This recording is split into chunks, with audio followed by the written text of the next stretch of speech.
All right, hi everyone. Here's our capacitor problem with capacitors in parallel.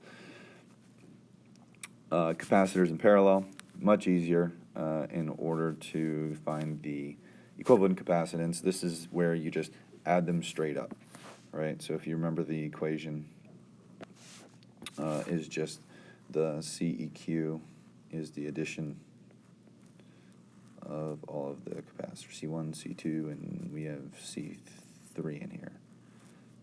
Cannot write today.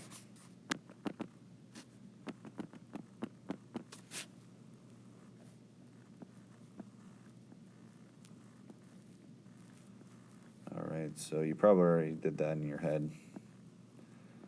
All right, so we get 22 microfarads.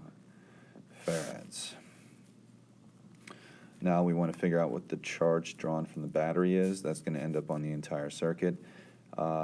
There, we just have to use the capacitance of the entire circuit and the voltage of the battery again. So that's no different. So you have 22 microfarads times 8, and you get 176 microcoulombs as the total amount of charge. Now, to figure out the charge on each capacitor, we need to know the capacitance and the voltage. Now, we went over in the concept video that the voltage across any branch in a circuit, all right, so like a total, actually it's kind of like a total loop. So as I can go through the wires in a path from the battery through that, and right here I have a split, so if I choose this path, I would go this way and come back. Across that branch, as soon as there's something being used, it's going to use everything in the battery.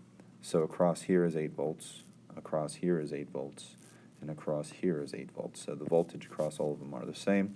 Capacitance is different, so we can figure out how much charge is on each of them. Alright, so you can see I just plugged in the capacitance, plugged in the entire voltage, and I got my answer for Q1, which is 12 microfarad. Q2 is the 6 microfarad, Q4 is the 4 microfarad, and you can see what those values are. Now, because there's a total charge of this on the entire circuit, again, let's think about this. This positive side of the battery right here is going to allow charge to flow through the wires and stack up on this capacitor. All right, and then this capacitor is going to be able to pull some more because there's a branch there. It has a choice. It can move through both of those branches, and then it's going to end up on this capacitor as well.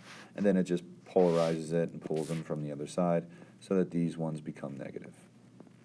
All right, so each one is actually drawing charge from the battery. So the addition of all of these is going to equal the total from the equivalent capacitance. All right, so the energy supplied by the battery and charging the capacitors is going to be using the voltage of the battery and the equivalent capacitance. We could also use probably the total charge stored on the entire capacitor. All right, so I'm going to solve it one way. Let's use what I originally said, which is the equivalent capacitance and the voltage of the battery. So that one's going to be CV squared. EQ and VBAT. All right, so you get 704 microjoules, and I checked it with the other two equations. You get the same exact number. So as long as you're using the values for the entire circuit, basically what it would be like if you shrunk the whole thing down into just that one equivalent capacitor, you'll be fine.